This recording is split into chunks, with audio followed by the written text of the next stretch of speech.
Good evening. Good evening, welcome everybody. My name is Tom Smith, I'm Superintendent of Schools. Thank you for coming to this evening's presentation. This is something that not only Hopewell Valley Central High School and Timberlake Middle School, but virtually all high schools across the country are struggling with right now. We have a tremendous program for you this evening, and I would like to thank our relationship and our executive director of the Hopewell Valley Municipal Alliance, Ms. Heidi Kami, for all of her work in bringing this program and for support of your students. If you don't know much about the Municipal Alliance, they're an incredible support network for our school district. We have a meeting today with 50 individuals from around the community who get together and work to support our students, your children, our students. So Heidi is a wonderful resource for the community. Without further ado, I'm going to turn it over to Heidi Kami, who's going to introduce the program. So once again, thank you for coming, and turn it over to Heidi Kami from our Municipal Alliance. Thank you, Dr. Smith, for that very kind introduction. Obviously, the Hopewell Valley Municipal Alliance would not be able to do the work if we didn't have support from the district and the community, so thank you very much to the school district. For those of you who were not familiar with the work of the Hopewell Valley Municipal Alliance, we are a completely volunteer organization represented by just about every sector of the community, and our vision is a community united in the development of caring, confident, and responsible youth. And what we do is we support programs in the community that basically work towards that vision and that goal.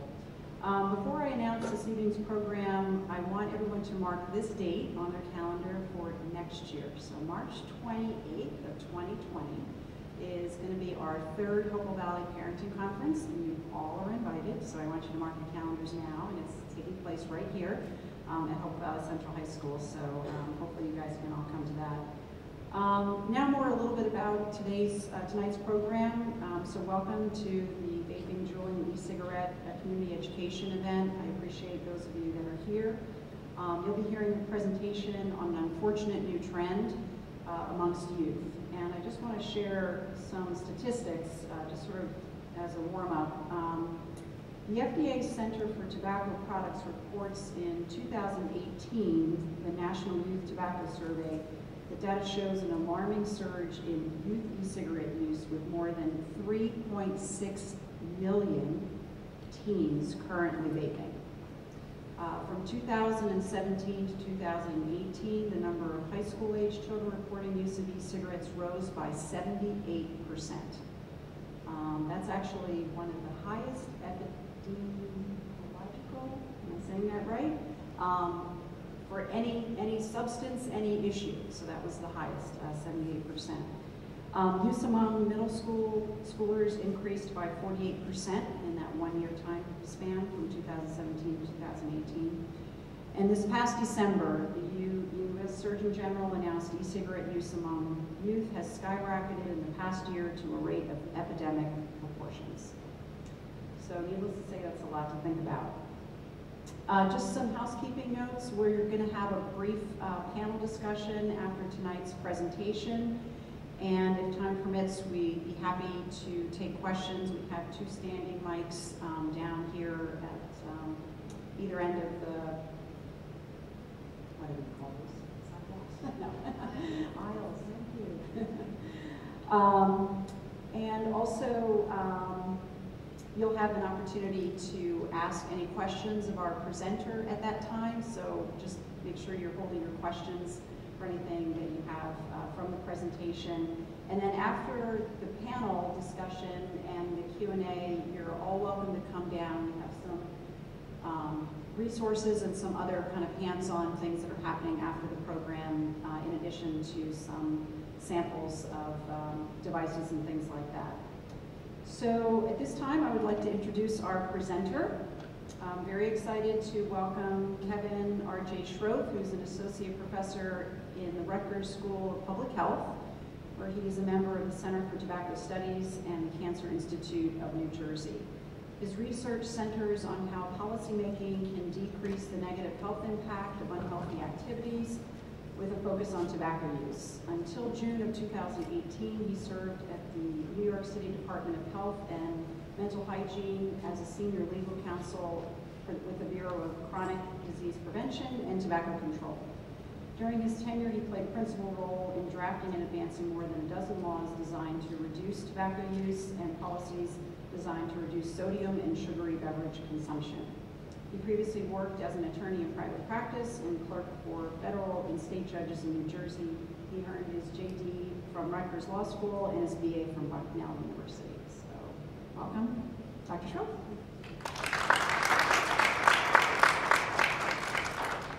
Thank you very much, Heidi, and everyone from the Hopewell High School. It's a pleasure to be here. It's a little bit of a homecoming for me. I'm from not far from here in West Trenton, right down the road, and I used to spend a lot of time in this area growing up, so it's good to be back. All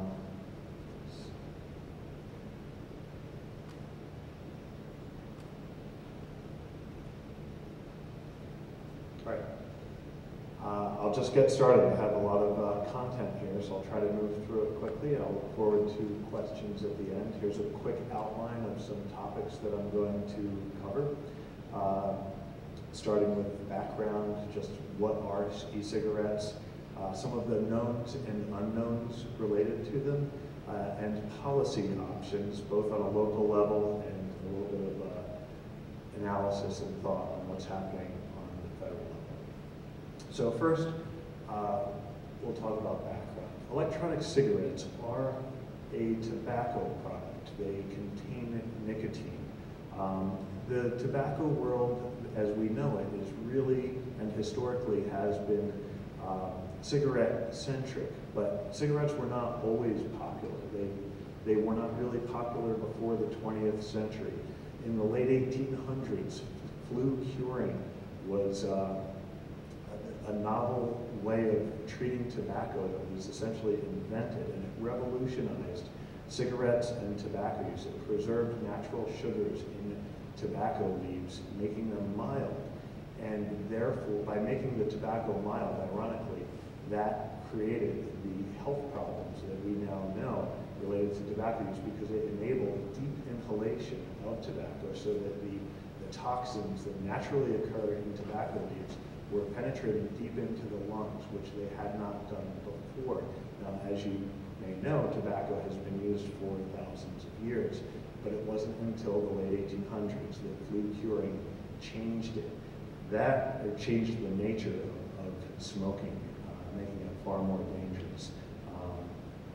So flu curing, along with the mechanization of the process of manufacturing cigarettes and marketing genius, I use that word with an asterisk next to it, created what we know as a cigarette catastrophe, really.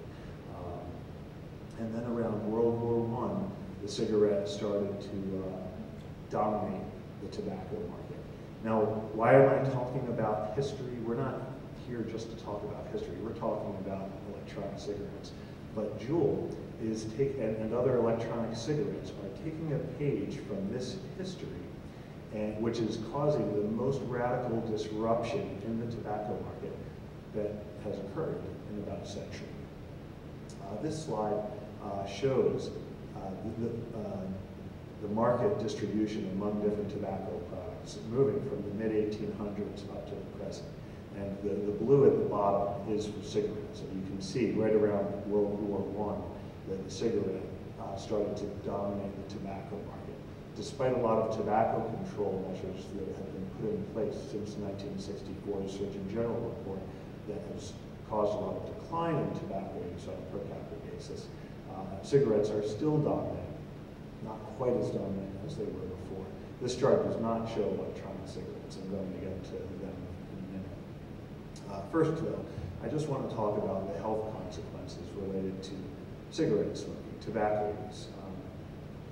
This chart shows some of the leading causes of death in the United States on an annual basis among dangerous consumer products. Gun control, gun violence caused about 38,000 deaths in the most recent year for which we have the CDC was publishing data on its website. Opioids, 63,000 roughly. I think the latest year might be a little bit higher than that. Alcohol, 88,000. All three of those things combined is 189,000. Tobacco use, 480,000 deaths a year. It's, the numbers are so astronomical that we often lose sight of them. 1 death is a tragedy, 1 million deaths is a statistic. Words spoken by Joseph Stalin. So we're going to move to e-cigarettes in a second, but we have to remember that e-cigarettes are a tobacco product, and cigarettes continue to be, even though strides have been made in tobacco control, they continue to be the most deadly product built probably in human history. And e-cigarette makers now come and say, we have a product that's less harmful than the cigarette. Well, here's a thought on being a less hazardous product than the most lethal product in human history. If you set a low bar, you can guarantee success. So, what are e-cigarettes? Some people refer to them as electronic nicotine delivery systems. Some people call them e-hookahs or e-cigars or e-vapes or something, whatever the word is. There's common elements of electronic cigarettes or ends. They use heat, which is usually generated from some type of a battery. They have liquid, and the liquid typically contains nicotine. And when I say typically, it's probably north of 99%. They were developed in China initially in around 2006 to 2007, and since around 2011 in the US market, they have seen exponential growth, and it was estimated that the e-cigarette market for 2018 was about $7 billion. So, how do e-cigarettes fit in the tobacco market? Well, back in 2009, the FDA attempted to regulate them as a drug. Enjoy, which was the defendant in a lawsuit, or actually they were a plaintiff in a lawsuit, they sued the FDA, challenging its effort to regulate them as a drug, saying that their product was not offered for therapeutic purposes, it was for cessation, right? It was for pleasure. And they won their lawsuit. So that established, and in the interim, the Tobacco Control Act had been passed, which gave Congress the authority to regulate tobacco products. What exactly a tobacco product was and whether it covered electronic cigarettes was still not entirely clear until this lawsuit was decided, which found that the FDA, if it was going to regulate them, could not do it, could not regulate them as devices, medical devices. It would have to regulate them through the jurisdiction they had for regulating tobacco products. Two judges on the panel that ultimately decided that case just happened to be Merrick Garland and Brett Kavanaugh. The FDA, even though it had this authority starting in 2010, it didn't exercise it until it issued regulations which went into effect in 2016. Even then, when it had the authority and it issued the regulations, it has been quite slow to actually implement its authority by passing further regulations. We'll get to that later. So, let's talk about e-cigarettes on the market. There's a wide range of e-cigarettes out there, but I'm going to lump them into 3 general categories. We've got first generation, second generation, and third generation. The first generation e-cigarettes are often referred to as cig-alikes because they look a little bit like cigarettes. Some people think of them as beginner products. Some of them are disposable, some of them are not, and some of them are chargeable. These products generally didn't take off, but they were early in the game. The second generation e-cigarettes are often called vaporizers, tanks, or mods. They're larger, generally more powerful devices. Sometimes you see people walking around with them and it doesn't look anything like a cigarette. It looks sometimes it looks like a cell phone, like a box with something, that's a tube sticking out of it. And they have more battery power. They can generate they can deliver more nicotine, and they often generate huge clouds of vapor or aerosol.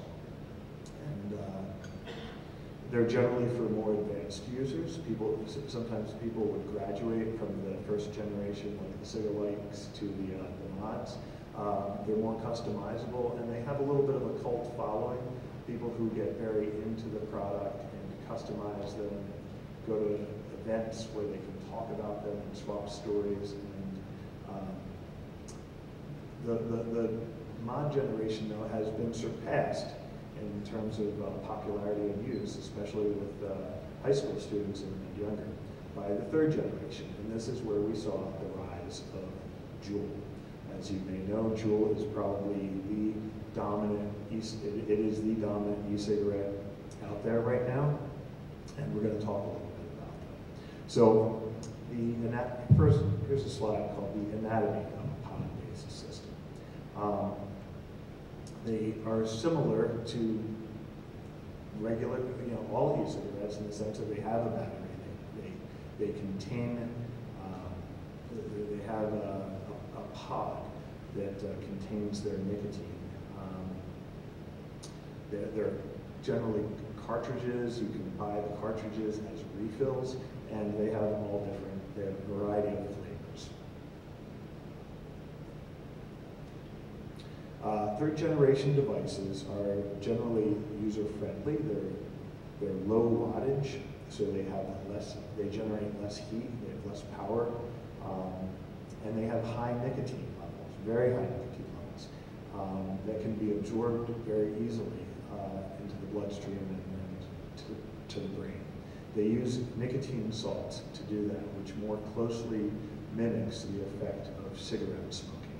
And they're known for smoothness, a certain smoothness, so that it's easier to tolerate, particularly for less experienced users.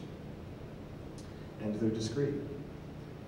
They look very much like flash drives, especially the Juul in particular. It's small, it's flat, it's narrow, it's kind of sleek, and the fact that they're discreet is something that is very relevant when you're dealing with students in high school. They can be slipped into all different pockets or bags, and they're hard to find. Because they also generate less aerosol, they can be used discreetly. I've heard stories that students vape in class and can get away with it because it does not produce a large aerosol cloud, and it does not necessarily produce a very noticeable smell. So what is so special about the nicotine that's in Juul? It's a little bit different. So first we'll just talk about nicotine.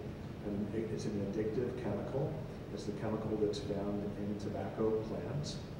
It's also in other plants like tomatoes, potatoes, eggplants, basically members of the nightshade family.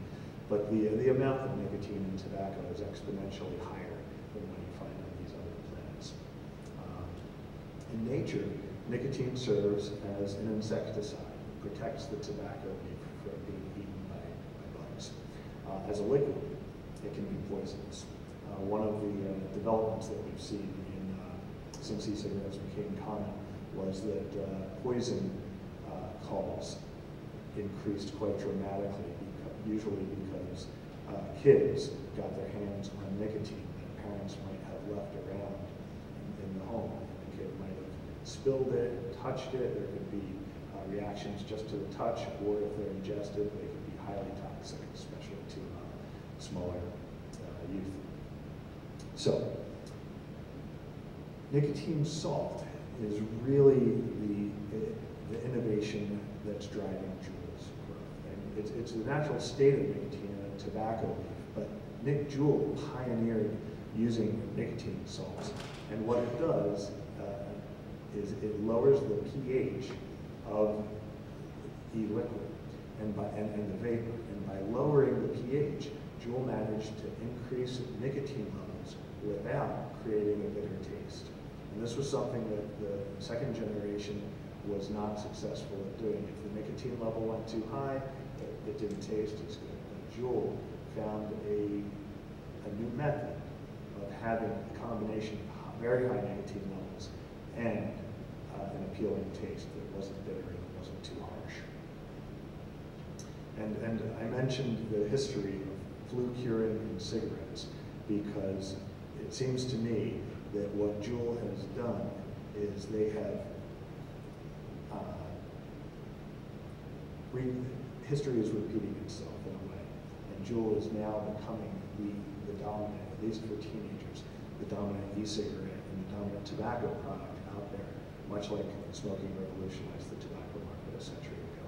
Here's a chart that shows how quickly nicotine levels in the bloodstream elevate when somebody is smoking a cigarette, that's the blue line, and when somebody uses a Juul. The lines below are for smokeless tobacco and some NRT, nicotine replacement, like the patch or the gum. But I've seen different versions of this chart. One actually shows that the Juul gets into the bloodstream faster and at higher levels than a cigarette. Unfortunately, I couldn't find that slide before tonight's presentation. But all of them show the same pattern, all the different studies that have slides like this, showing how quickly nicotine gets into the blood when it's inhaled and used through Juul compared to cigarettes. They're both very similar. Juul is the only product on the market that has kind of captured that or mimicked that effect of the cigarette. Other electronic cigarettes, especially like first and second generation electronic cigarettes, deliver nicotine in a way that's slower, that's probably more a closer comparison would be what we have here on these lines where we see smokeless tobacco or nicotine replacement products. So the difference is that it gives people a quick hit, and that is satisfying, especially when you get dependent on the product. So what's happened to Juul in the marketplace? This chart shows how since Juul was introduced to the market, it's the red line that is skyrocketing, it has, especially starting in late 2016 and 2017, it has just taken off. It's gotten to the point where Juul now has about 75% of market share compared to the other major e-cigarettes on the market, which are all declining. So much so that Philip Morris invested about $13 billion in Juul and now owns about 30% of the company. That happened just a couple months ago. So, and Juul's market valuation is somewhere over $30 billion right now. In addition, there are other e-cigarettes out there that are trying to copy or mimic the Juul model, and they're now starting to use nicotine salts like Juul. And here's a couple pictures of them. They include Sarin Drop, My Blue, and more. So, who is using electronic cigarettes now? This is a chart that highlights some of the data that Heidi mentioned early on that shows that youth or high school students using electronic cigarettes has gone up to 20%. Smoking, in contrast, has declined since 2011 from about 15% down to about 8%. But this is just a dramatic increase. We've never seen, and echoing what she said, we have never seen use of a substance skyrocket over a short period of time like we have for Juul and the electronic cigarettes, really. Juul is the main driver behind this growth. And this chart shows, again, that e-cigarette use among high school students is about 20%, and it compares it to other types of tobacco. And cigarettes are about 8%, and then you have cigars, smokeless, hookah, and pipe tobacco. And then the black column all the way to the left is for a combination of all tobacco products. And that highlights an interesting point here. All these numbers don't add up, and that's because a lot of the teenagers who are using tobacco products now are dual users or poly users. So they go back and forth and experiment with different products, which highlights a significant risk related to electronic cigarettes, and that is that there is the possibility that some people who never would have smoked will start using electronic cigarettes and could migrate to the more lethal tobacco products like cigarettes. I'm going to get into that a little bit. We don't have clear data on whether that's happening or not yet, which is a little bit of a theme for tonight. There's a lot of things that we don't know yet, but it's really something that we have to keep an eye on, and it's a cause for concern. Adult use of electronic cigarettes is relatively low. Adults experiment with them. The blue columns in this chart show adult use over a period of several years experimenting, which means that they've tried electronic cigarettes in the past year, and that number has increased a little bit, but it's still, below 15%. But for adults that are current users, that means using within the last 30 days, which is a better measure of who is actually using this product on a regular basis, their numbers are extremely low. It's less than 3%. So we're going to get into the big policy debate on electronic cigarettes. Is this a product that is helping adults transition from a deadly product to a less hazardous product? Or is this a product that is addicting teenagers? And if you look at the numbers show that the problem of youth addiction has gone through the roof. The numbers have gone up dramatically, while the promise of helping adults quit has not borne out. So, and I say that knowing that there are many adult smokers or former smokers who credit e-cigarettes for helping them quit. I don't want to discount that idea and that possibility, and it does in fact happen. But it doesn't happen at the same rate that we're seeing youth take this product on. So what's inside? What's in that pod? Obviously we know that there's nicotine in most electronic cigarettes. Benzoic acid is another product that is an important ingredient in Juul's use of nicotine salts. Glycerol is in most e-cigarettes. Propylene glycol is in most e-cigarettes. There's different types of natural oils, extracts, and flavors. But there are other ingredients, other chemicals, other toxicants in these products that need to be studied more. How much nicotine is inside? One statistic that we hear frequently is that one Juul pod is equal to a pack of cigarettes. That's roughly true if you're just talking about the nicotine content in the pod. The amount of nicotine in the vapor is a little bit less, but the point is the same. This is a product that packs a lot of nicotine into a small package, and there are products like the Soren pod that have even more nicotine per pod than a pack of cigarettes, quite a bit more. A Juul pod is now the same nicotine as 41 cigarettes. That's 2 packs. Again, it doesn't mean it's the same as the amount of the vapor. And a Soren pod has as much as 90 cigarettes. So really, really high numbers here. So what are the health effects? Well, we don't know the long-term health effects of e-cigarettes because they haven't been on the market for a long time. But we're trying to, a lot of scientists are working hard to try to understand this question in the time that we have. But we do know certain things. When inhaled, people experience irritation to the lungs, nose, and throat. That can result in coughing, shortness of breath, and wheezing.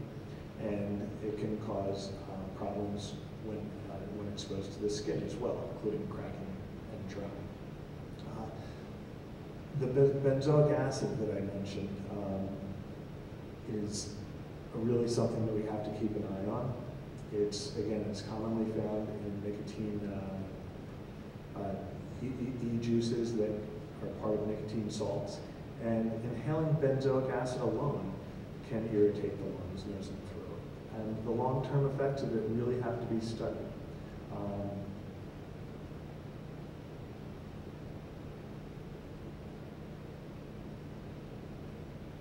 So what does it do to the developing brain?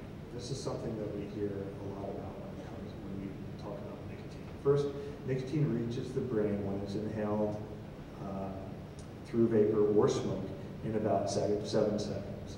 The teenage brain is mature in a lot of ways, except for certain areas, primarily related to decision-making, impulse control, sensation-seeking, sense of future perspective, and peer susceptibility and conformity. This means that teenagers are very vulnerable to addiction, and the tobacco industry has known that for decades. The e-cigarette industry knows that too. The prefrontal cortex of the brain is an area of the brain that's ongoing, that's developing until roughly age 25.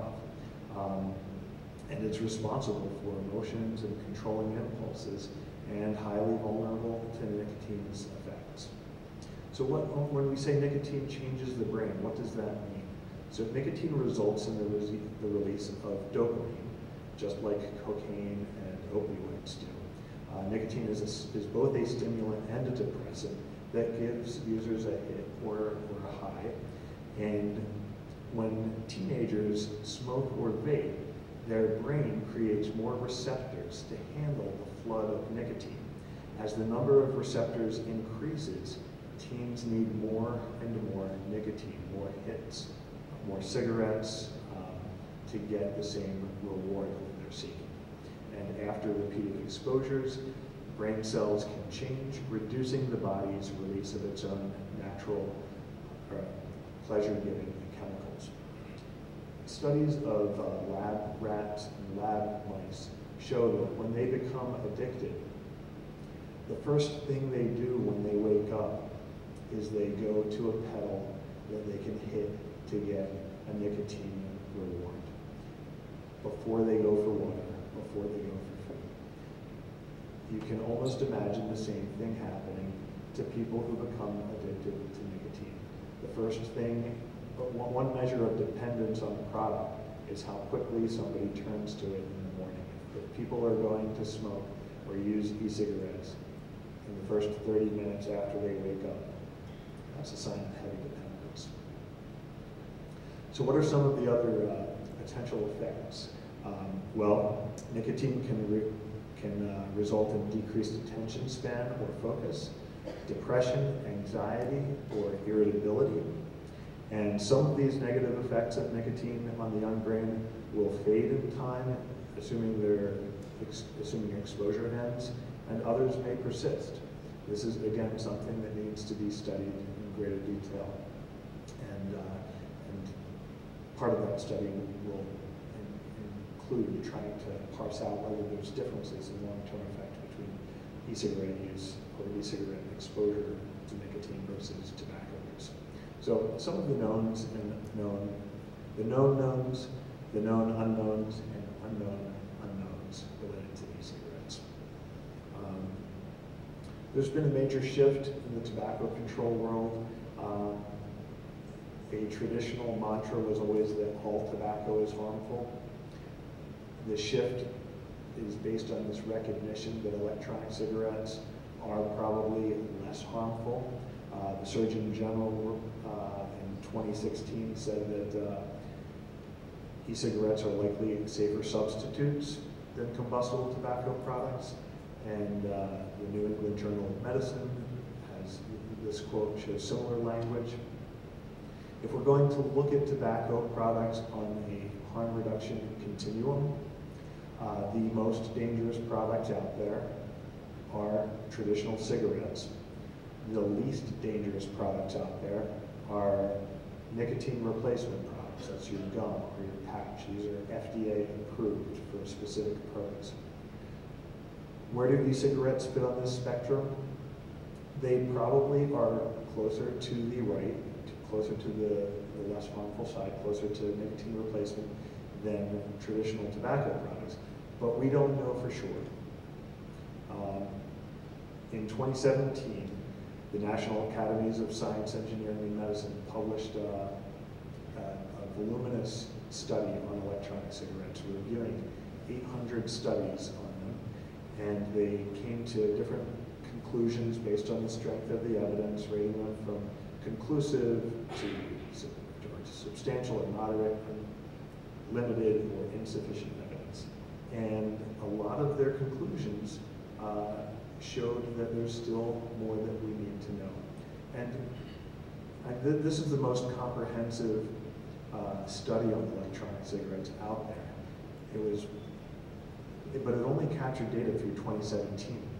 And the charts that I showed you earlier showed that Juul was just taking off at the end of 2017. So even though this is a really comprehensive study, it's already getting outdated. And that just goes to show how quickly this market is changing and evolving. Nevertheless, they came to certain conclusions. Even though they came to conclusions, some of the conclusions are unsatisfying because they reflect what we don't know. They found conclusive evidence that levels of nicotine were highly variable. So even where they came to a conclusion, they qualified it with words showing that there was a significant level of variation. Conclusive evidence that there were potentially toxic substances. They didn't even say toxic substances, it was potentially. Substantial evidence that exposure to potentially toxic substances from ends was significantly lower compared to combustible tobacco products. So there's all these qualifications of their conclusions where they were not clearly saying that the product was a certain amount more dangerous or less dangerous than tobacco products. One interesting piece of data that I'm highlighting here, again, shows that tobacco-specific nitrosamine levels, which is one of the most dangerous toxicants in typical combustible tobacco products like cigarettes and cigars, is again significantly lower in electronic cigarettes than it is in combustible cigarettes or even some smokeless products. Health consequences. There was substantial evidence that oxidative stress was caused by electronic cigarettes. Well, what's oxidative stress?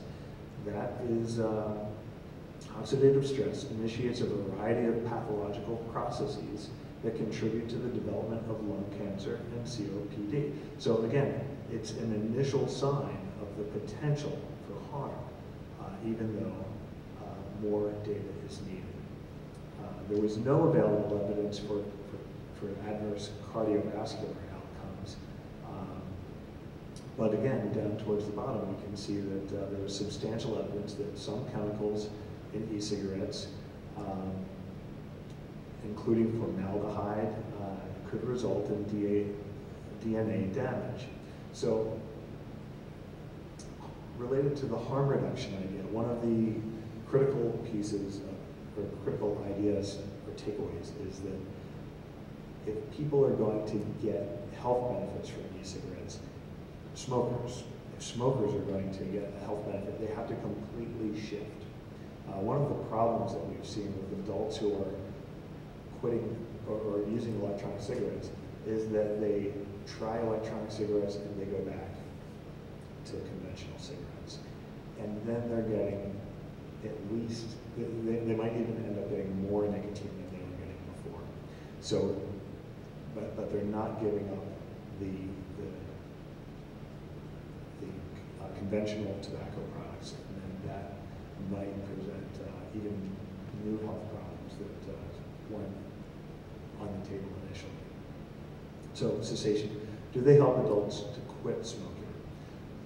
There is moderate evidence that frequent use of electronic cigarettes can be associated with quitting, but more studies needed. It's really not that clear yet that e-cigarettes are helping people quit in large numbers. Now, what if the FDA, as it has plans to do, mandates that cigarettes have low or minimal nicotine, basically nicotine at non-addictive levels? Well, that could change things dramatically, but we're not there yet. if the FDA has not proposed a rule that would mandate low nicotine levels. And if it did, it could take 4, 6, 8 years before it went into effect. Gateway theory. This is based on the idea that will youth transition from cigarettes, from e-cigarettes, they start with e-cigarettes, will they transition to smoking conventional tobacco products? There is some evidence that youth who start with e-cigarettes are more likely to experiment with cigarettes. The evidence is not clear yet that they're becoming long-term smokers, and we just need more time to see what happens. And again, this gets back to the idea that a lot of high school students out there are poly users who use multiple types of tobacco products. So what should policymakers do?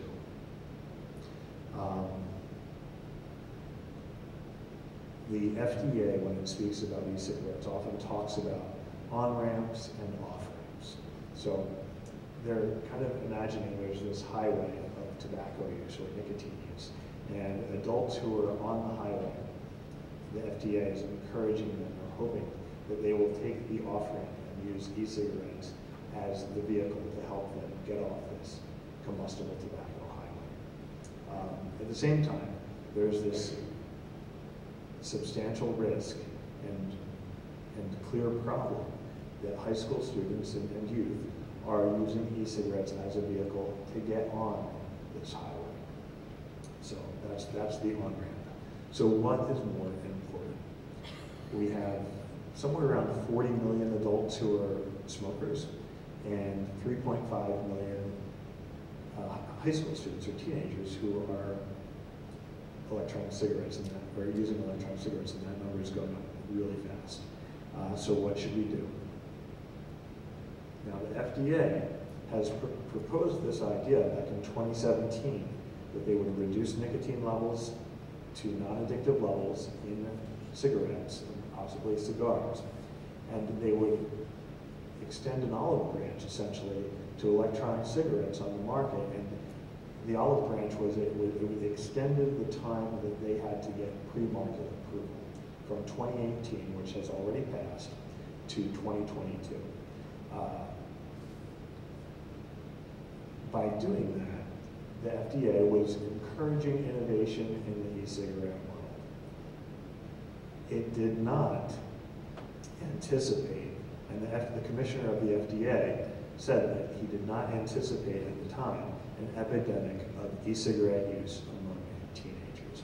So the FDA made this move back in 2017, and now they're already backtracking. It was based on this idea that it could help adults to quit.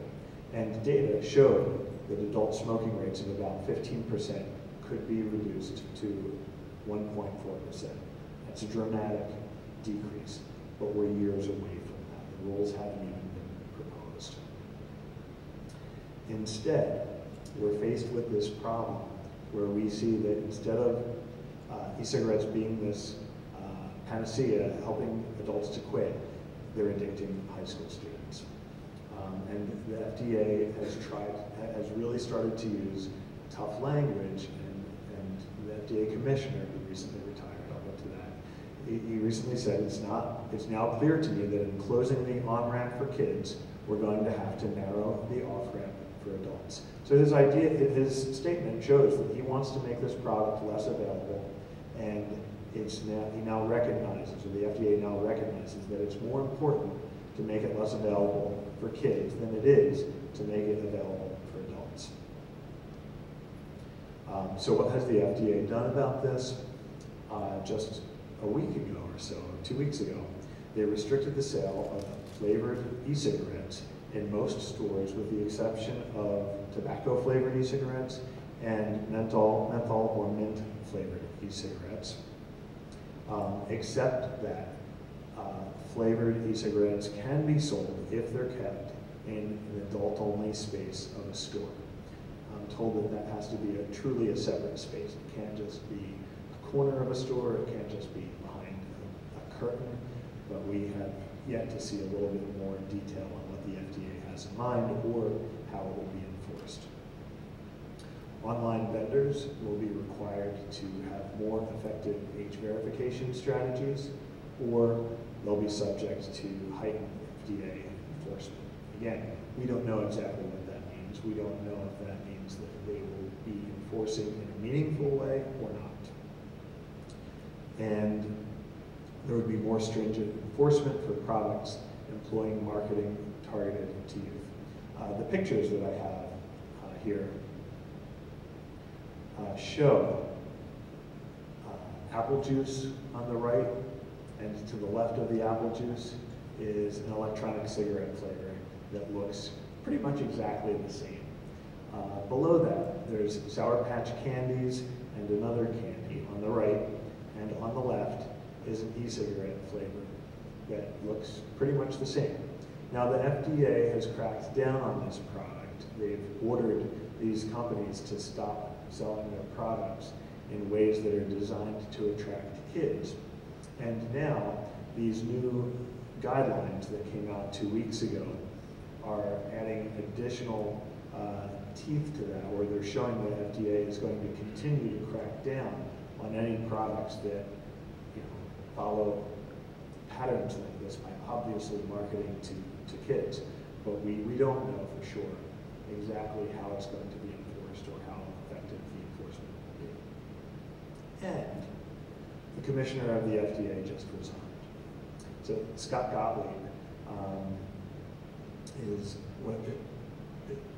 perhaps was perhaps the most effective and active regulator in this administration.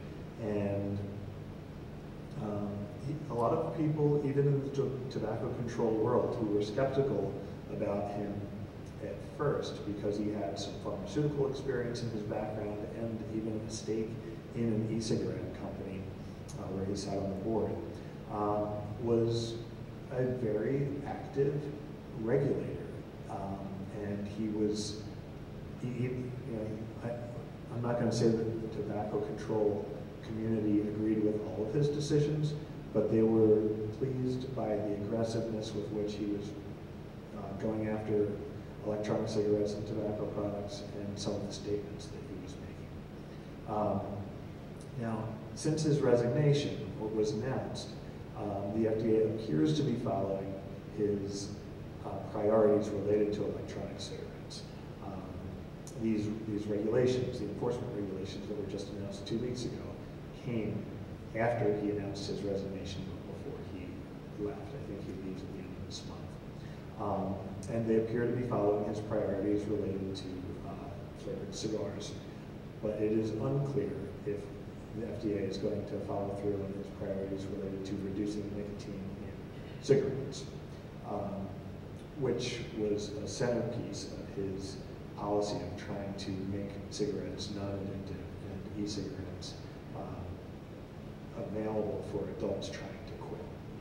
So we're left with a little bit of a question mark in terms of what the FDA is going to do now that he's leaving. So what can local jurisdictions do? And that's really the question that you've probably been thinking this whole time. Restrictions on flavors are an option.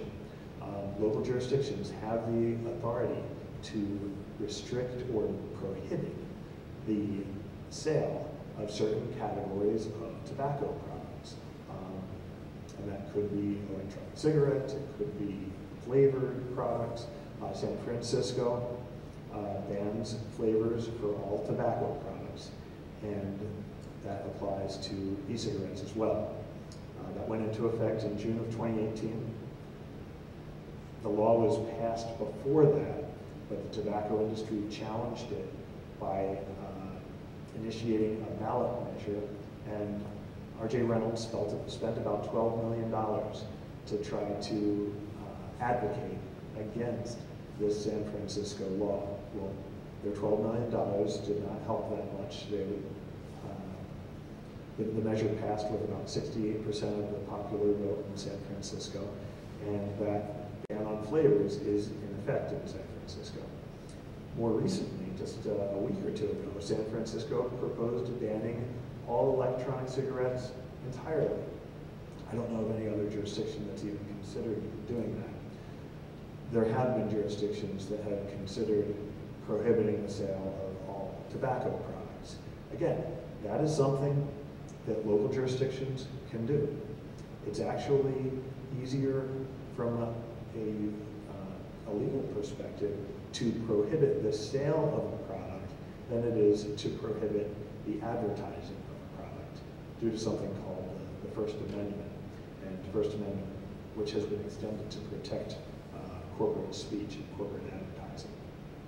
So local jurisdictions have this authority to restrict the sale of products.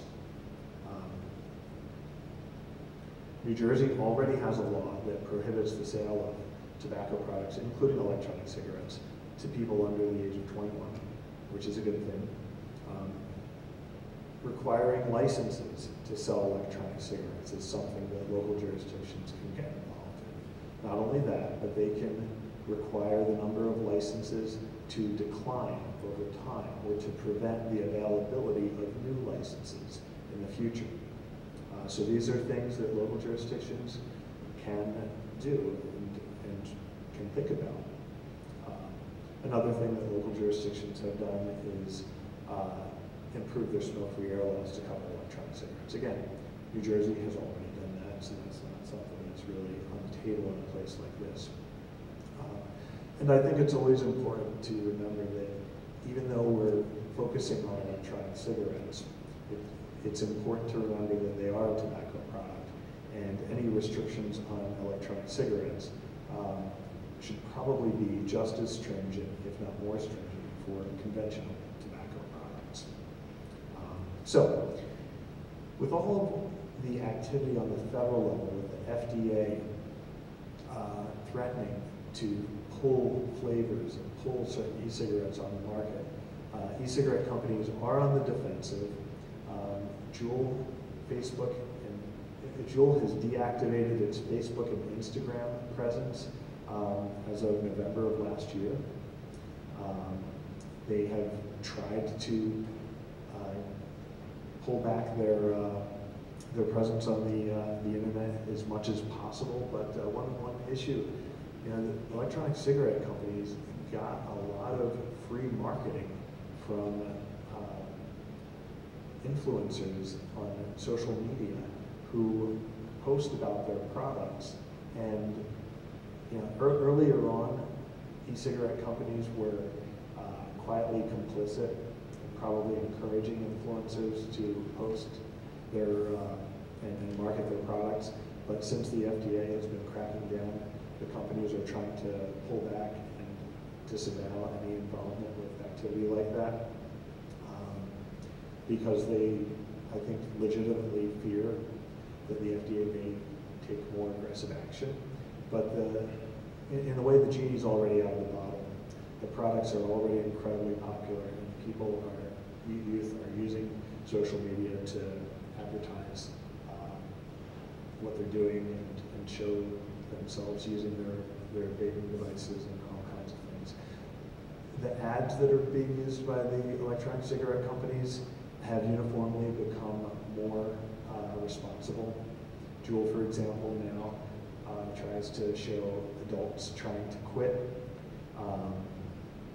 There's a whole lot of examples of their earlier advertising which looked dramatically different and was clearly using very young people and bright colors and fashion and trends to try to capture young users.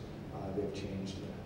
Here's a picture of somebody who's about 80 years old with the word switch. This is a Juul ad, and probably has a warning, a required warning as well. So here's another irresponsible posting by Blue of an influencer as recently as November 2018. But in summary, are ants harmful? They're not harmless or neighbor. These are products, they have variable constituents, fewer toxins than cigarettes, but again, being less dangerous than the most dangerous product in human history is passing a it's getting over a low bar. The reality is that there's a lot that we don't know about these products, and there's a lot of toxicants out there, and we don't know what the long-term consequences of using them will be. It's also a little bit of a moving target. The products have been evolving over the years, so some of the studies that we have now were based on products that were on the market in 2014, 2015, 2016. Well, they may have evolved since then. But for adults who are trying to quit, complete substitution is really important if harm reduction is going to be possible. Do they help adults quit? There's not, more evidence would be useful. Frequent sustained use is associated with quitting. Dual use is a very significant problem though. Do ends increase the odds of youth tobacco use?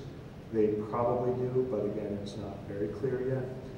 Do ends pose a problem related to youth addiction? Absolutely. Nicotine is addictive, and it's not recommended for youth or pregnant women under any circumstances. It's only recommended for cessation from tobacco use. That's all that I have for now. I'll be happy to handle questions whenever the time is right, and I have some information from New Jersey's Robert Johnson's Quit Center behind it.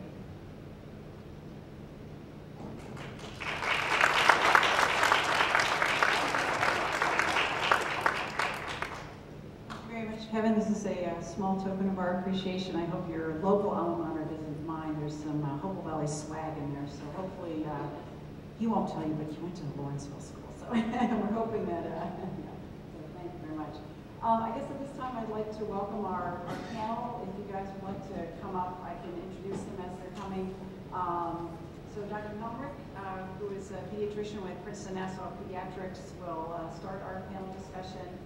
And then following, we have Sue Nissenblatt, who is the Student Assistance Coordinator at the middle school.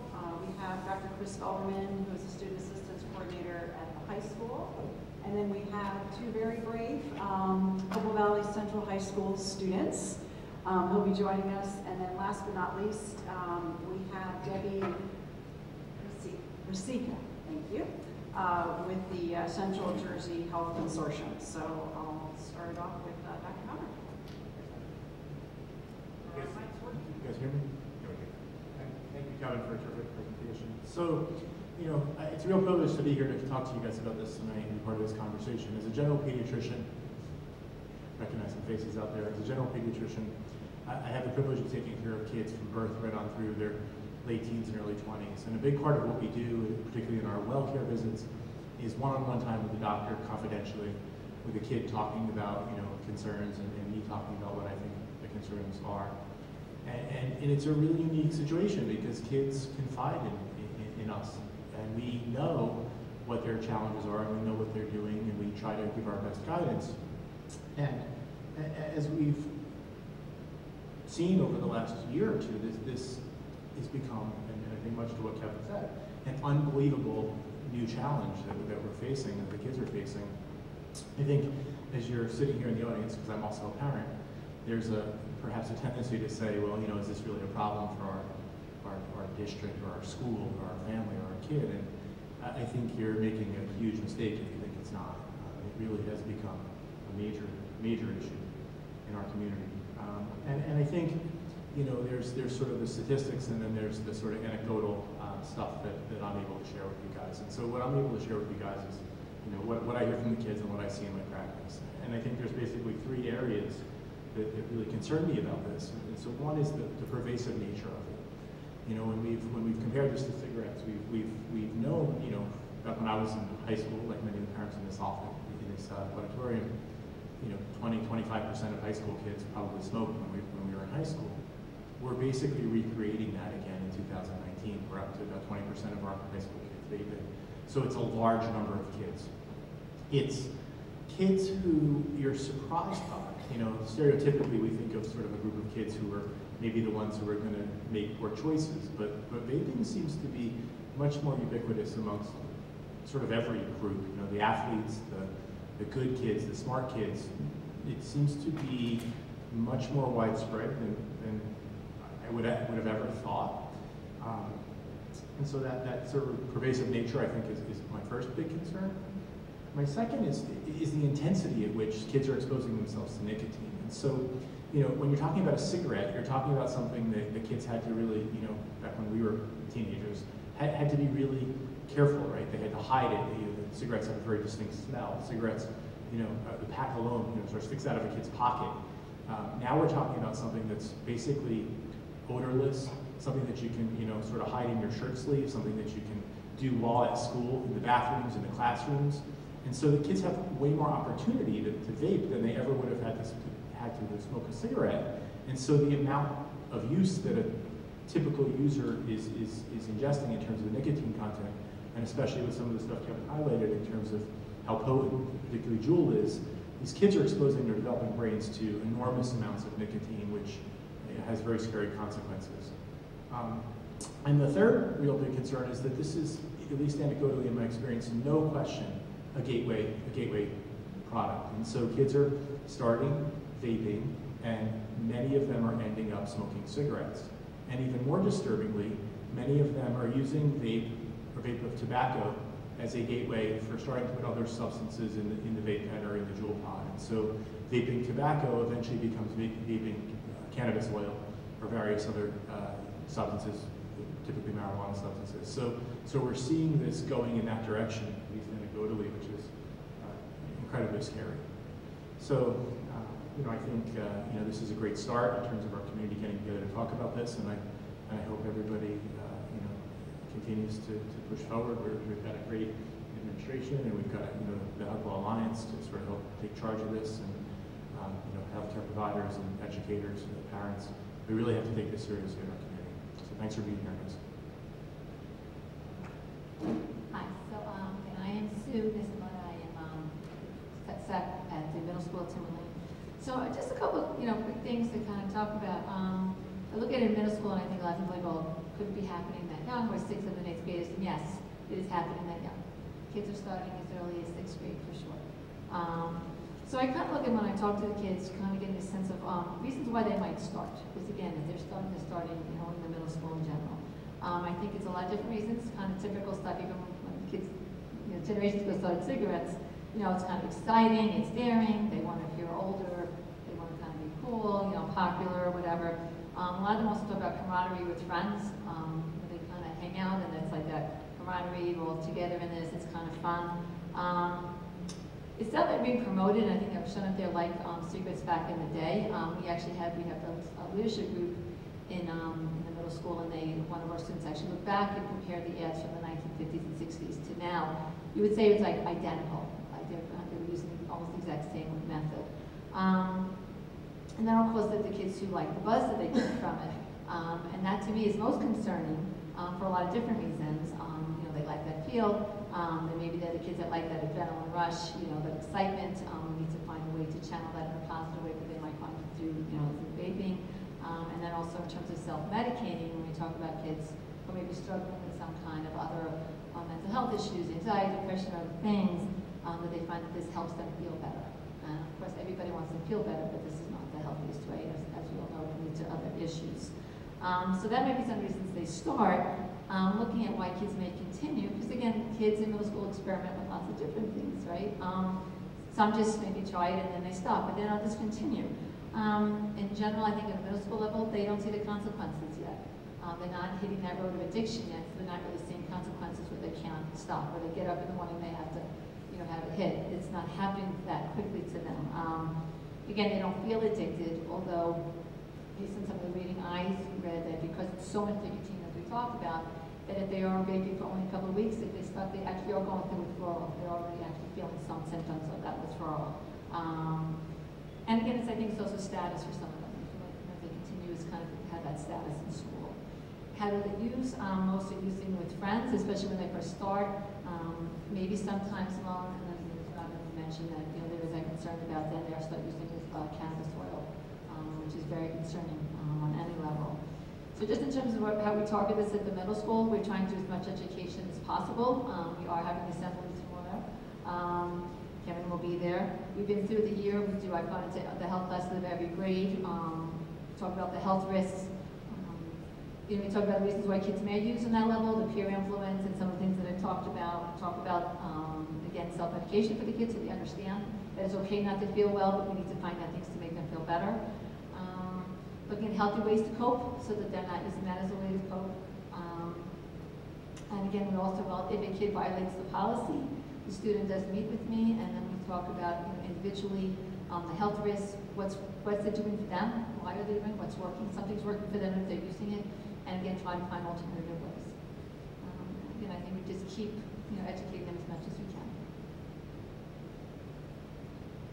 So I'm Chris Belderman, I'm a SAC here at the high school.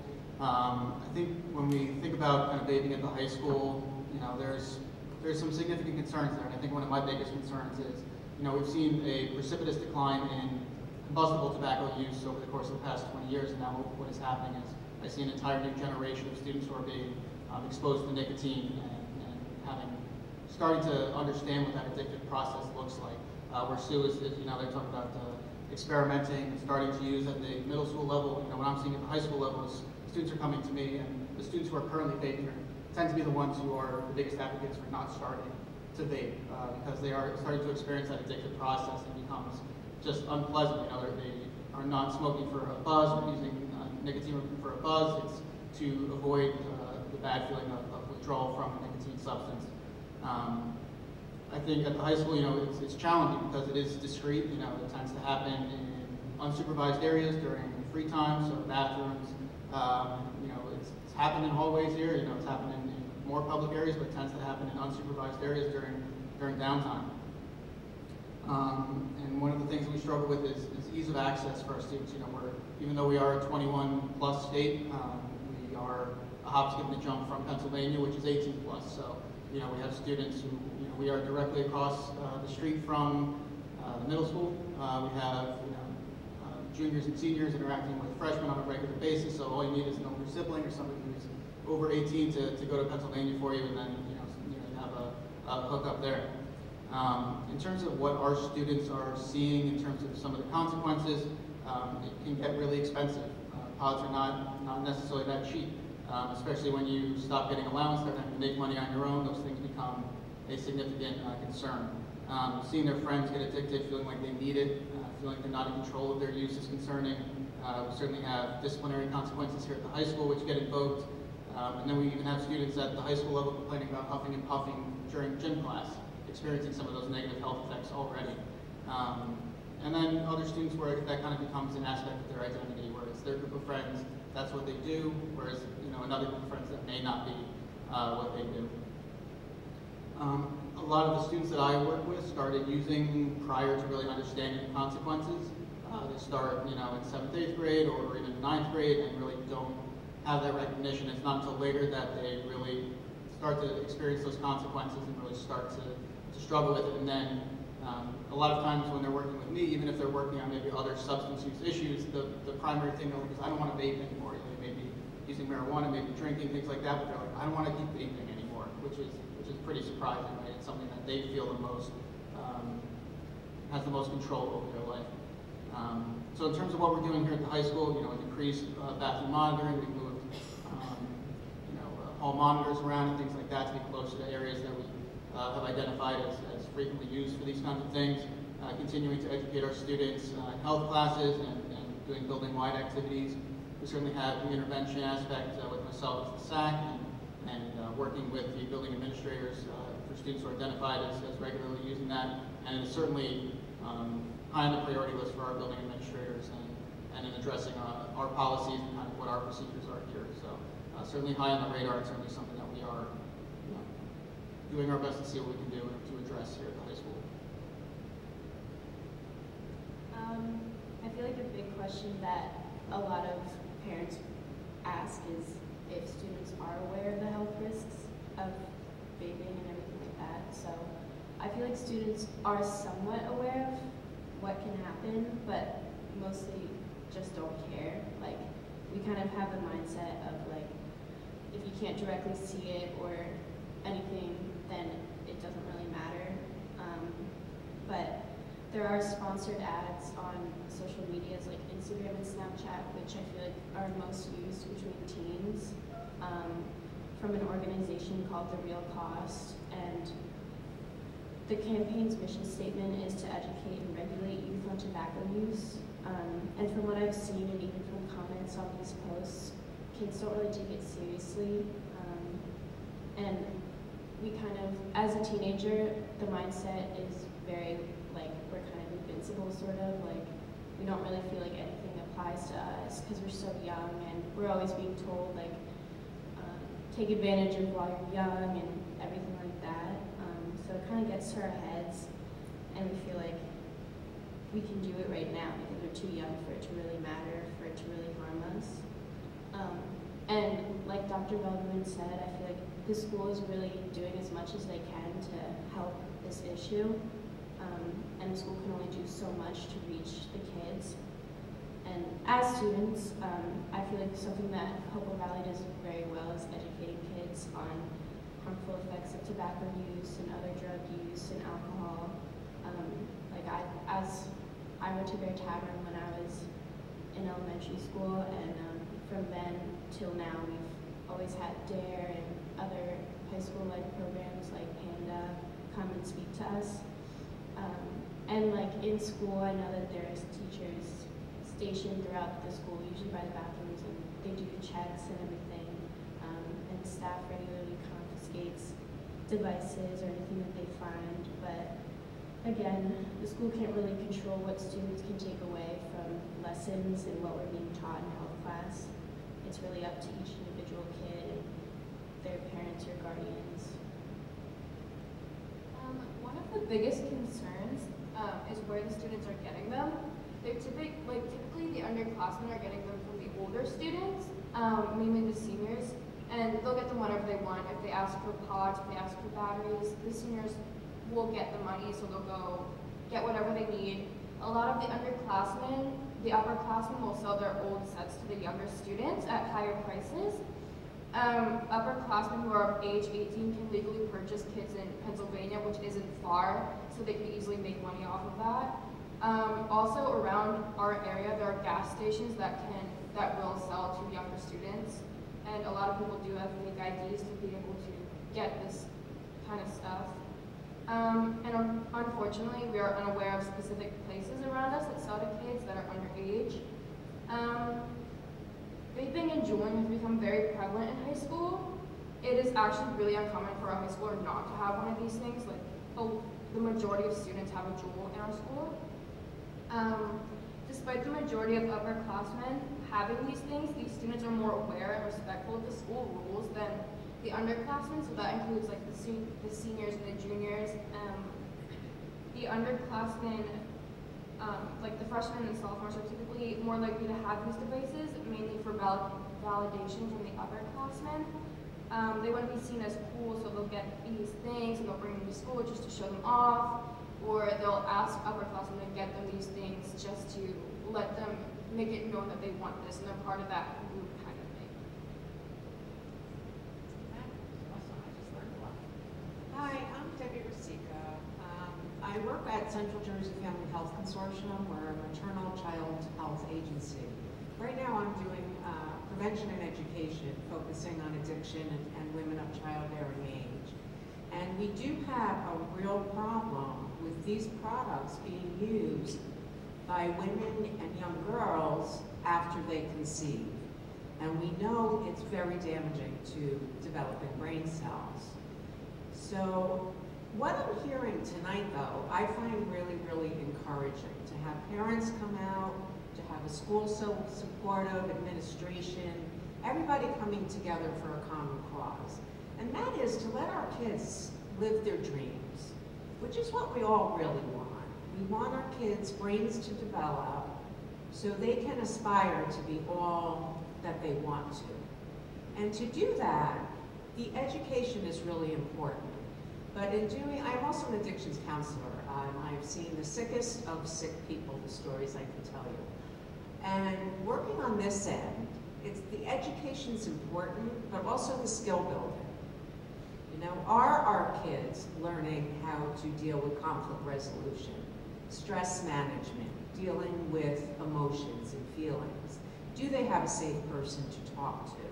These are a lot of risk factors and protective factors, and the more that we can help those protective factors blossom and reduce the risk factors, hopefully our kids will put off that first use of whatever it might be, so their brains really can fully grow and just have their wishes come true. The other concern, and I think we've touched on it tonight, is the availability of replacing these cartridges with liquid THC or THC manipulated into other forms. Our kids are using at a young age, not only because it's also accessible, but they can get away with it in places where typically you should not be able to get high. I mean, pot today is pretty stinky, but now there's ways to use where it goes undetected, similar to the pods we're talking about with tobacco products. So it makes us fairly difficult until who knows how far our kids might go with the progression of their use and the compromise of behaviors, because that's where it really begins. So seeing the whole spectrum, the continuum of life that is so impacted by addiction and the impact on families, and this is just a terrible thing. And the more I think we can empower each other with knowledge and skills, I think we have a real good chance. Parents can really make a difference in reducing that vulnerability to our kids getting sick. So let's hope we can continue that momentum.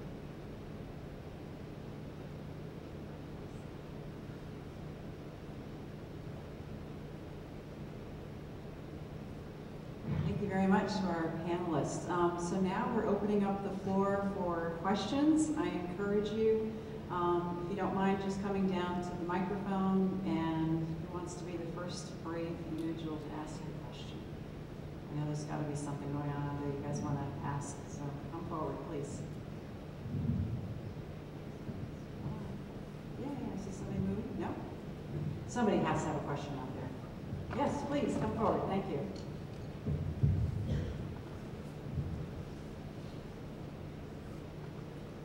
Good evening, everyone. I'm actually from Montgomery School District. Recently, I encountered an episode where one of my colleagues, their son, was actually caught vaping. I didn't even know what vaping was actually recently. So he was caught with an electronic instrument, but it was more than just nicotine. So he was actually sent to a hospital to get his blood tested, and he was eventually suspended. And I was there to just support my colleague with him in the school. And so it was very troubling. He was a 9th grader. And he continuously insisted that he actually found this device on the street. And apparently they are told to do this when they're caught by whoever is supplying these devices to them. So I was just trying to, I kind of heard a doctor here talk about more than just nicotine being impacted by the use by these kind of devices. So any thoughts on that? Any reactions from any of you to how can we, what can we do to prevent such things? And so there seems to be, so this kid actually happens to be from the Plainsboro Westminster School District. That's where he was. It seems to be a very pervasive problem. And so from talking to some others, I came to know that they're actually told to insist, or whoever is supplying those devices, they just find it on the street. That's what it is. In spite of talking to him several times, this is what I thought of him.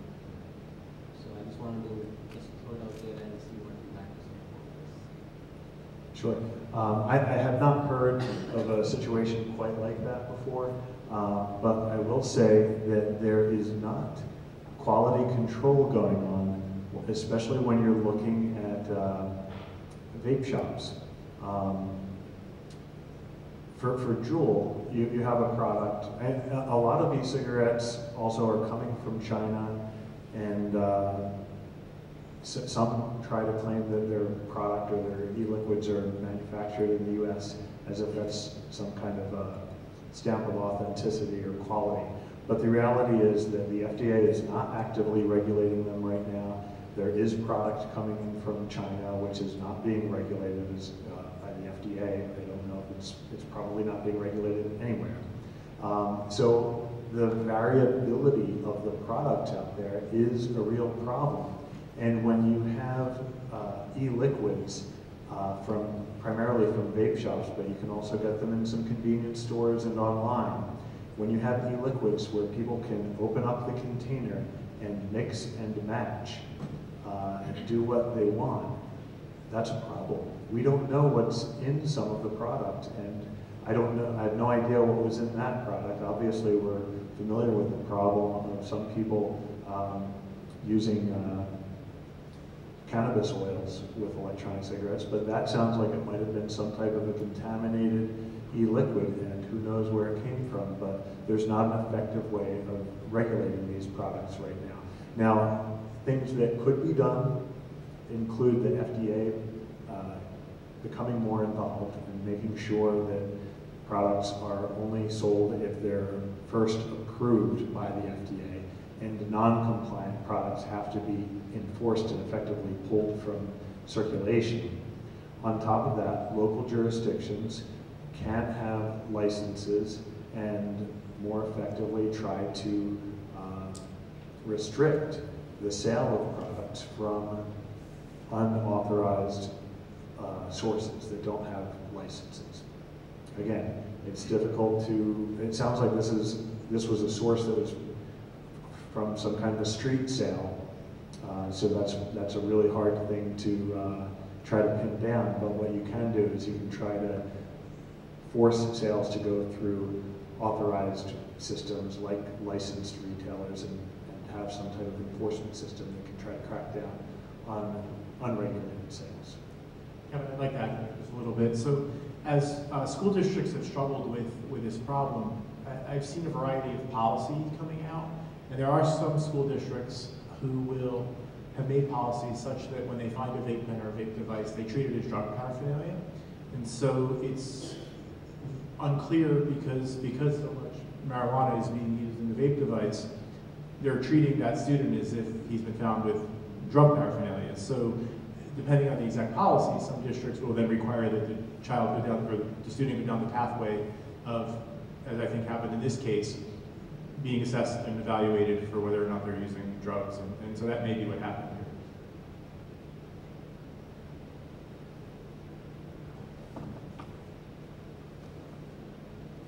Amazon gift cards are easy to use as well, to be able to buy products. Folks are using them online. I agree that this is a very big problem. I think that, parents need to educate their children, and the schools and pediatricians and everybody, should be involved educating. But once your child has been juuling and is addicted, then what do? How can you help them? As was previously mentioned, the first thing we need to do is not react. And that's our impulse, because we're so scared for our kids. We want to scream at them. But if we could stay calm and have that conversation, as was mentioned, what is this doing for you? How come? What's going on in your life that this is a part of it now? And have that conversation. I think, too, once you find your child is not making the healthiest choices, there is an issue now with trust. Up to this point, maybe you've had full trust in your child. They're doing well in school, they're going to work, they have a good group of friends. But now you found some compromise for them.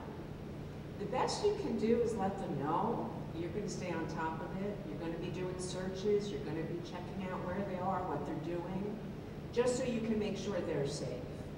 And you're not doing this to invade their privacy.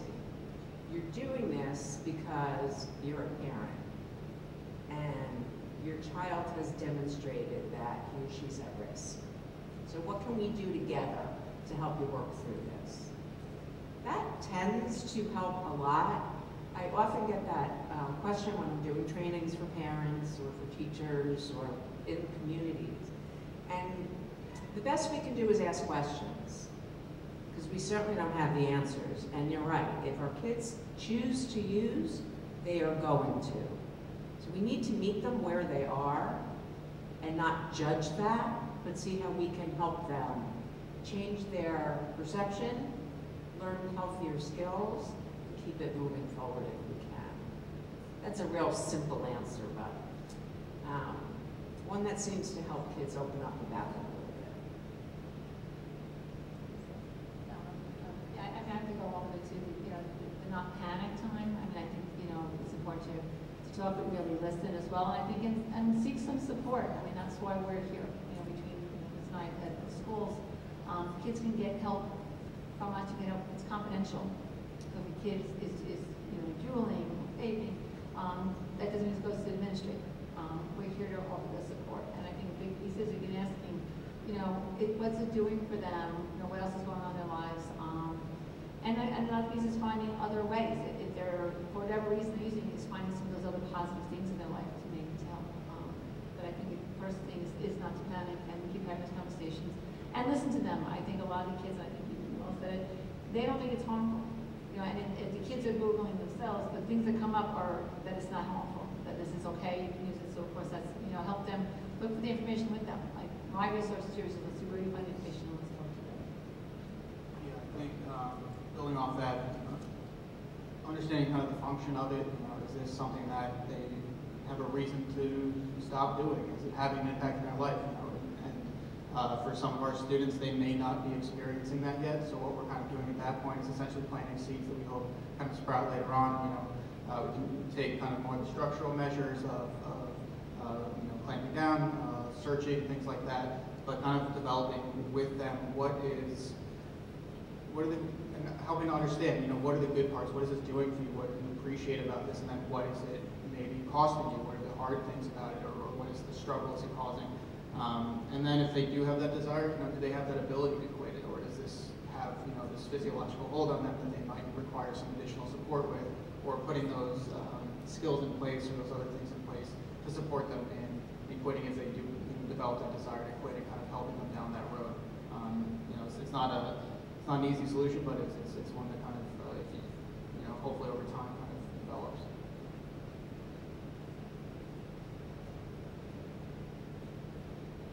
I think we have time for one more question, so if there's anyone else that has a burning question, now's your time. Awesome.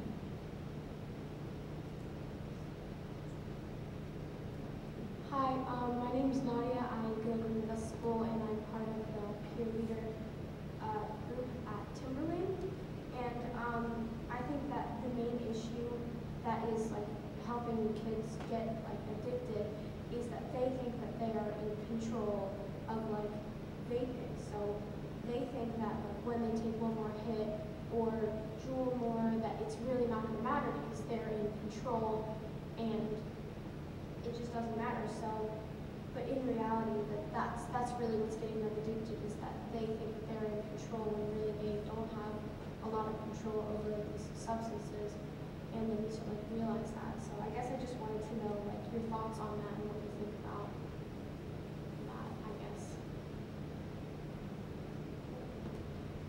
First, I have to say that Nadia is part of our Timber Leaders who created an amazing slideshow that we showed today at lunchtime, and they had announcements and posters, so really got some good knowledge. I think it's a really tough question. I think, there's a mindset in teens. I don't think we talked about that. I think there is a mindset. I think we have to listen to our kids. I mean, I think I get the most information when I talk to my Timber Leaders and to the other students I know, Chris can probably speak to that as well, to really help. They can help us figure out how do we get this message, because I think as adults we kind of we think one thing, but for the kids it may be goes right over their heads, it's not meaningful. So talking with other students, I think that's how we can kind of start to address this.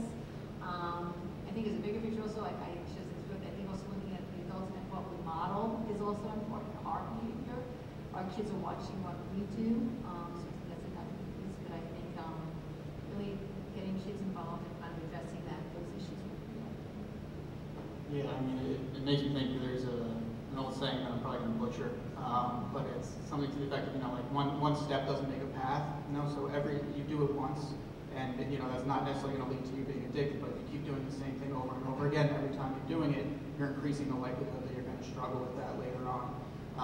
So, you know, trying to, you know, you develop a routine where, you know, you notice that you want to use it, and you use it, and you get a reward from it, right? And so your brain is telling you, let me do that again. That felt pretty good.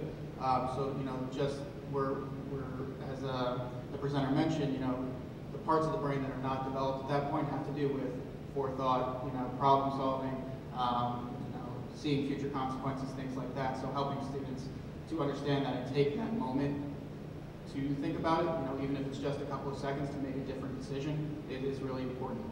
So even if you just put 5–10 seconds between when it's presented to you and when you decide to make a decision, can be a huge change. Just a couple more thoughts. And the ideas that you mentioned are ideas that the tobacco industry and the e-cigarette industry are so well aware of. And that's that youthful desire for freedom and independence. And they take advantage of it. And they take advantage of it with their marketing. And they try to sell themselves as a product that shows freedom, or as a way of showing your independence by doing this thing that might be a little rebellious or cool or different. But in reality, they're taking away freedom. They're taking away your freedom to do what you want to do, because once you become addicted, you're losing a piece of your free choice. You know, I saw an amazing study that tracked people and their perceptions about smoking over time, and it interviewed high school students who were smoking, and the question was, do you see yourself smoking 5 years from now? Only 5% of the students said yes. The same students were interviewed again 8 years later, and 68% of them were smoking. So it speaks to the youthful sense of invulnerability and the desire for freedom, and the lack of foreseeing the consequences, but also the really addictive power of nicotine. And the best way to deal with it is, of course, not to go down not to take that first step down the path. But you have to fight against the marketing to do it. And I think one way of trying to message about e-cigarettes is to highlight that this is an industry-orchestrated scheme to try to sell people on this idea, but it's a false sale of goods, it's a false bill of goods. This is a dangerous product, and they try to portray it as something that's not. I think to echo a lot of what we've just heard, you know, adolescence, by definition, is a time when, you know, you're fiercely independent and you're invincible, and that is where the brain is at in terms of the way kids think.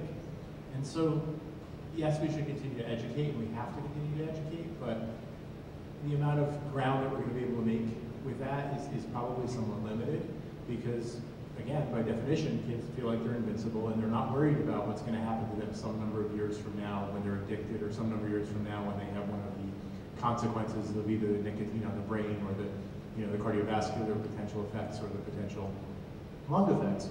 I remember, those of you whose kids I take care of will be sad to know I don't remember a lot from medical school, but I certainly remember a talk that I sat in, and they said, if you're trying to get kids to stop smoking, because it was about smoking cigarettes back then, emphasize that it's going to make their teeth yellow, emphasize that they're going to smell bad, and that's what's actually going to make the kid want to quit the most. Well, when we look at e-cigarettes now, vaping, juuling, those things don't happen anymore. So our more powerful way to convince kids not to do this has been we've been disarmed. So yes, we have to try to educate it, and I think to Kevin's point, one of the best and most effective ways I found over the year or two that now we're talking about this is play on the angle that you're giving up your independence by becoming dependent on something that some big marketing guru is trying to jam down your throat. And that seems to be the most effective strategy that I've found to get kids to buy in that this isn't something they should be doing. And then I think it's inherent upon us, you know, upon us as people in the community, and upon our leaders in government and leadership to really put in policy that protects our kids. You know, why doesn't Pennsylvania have a 21 law? Why do we, you know, not see more advocacy for those kinds of things. And so that's really where I think we're going to make the most ground with this.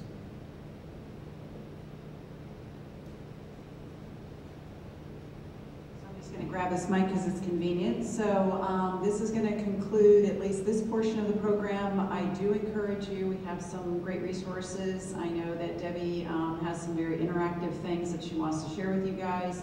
I believe we have some samples up here as well, so I encourage you to sort of consider this an informal part of our program, to come up, gain some more information, maybe talk one-on-one with even some of our students. And thank you to our Timberlane middle schooler for coming up and presenting. That was really awesome. So thank you all for coming this evening. I hope you'll spread the word. Good news is we didn't want to advertise it at first, but this is being recorded. So you can tell all your friends that it will be posted. We'll make sure that everyone in the district receives at least a link for this program. So thank you all very much for coming out. Appreciate it.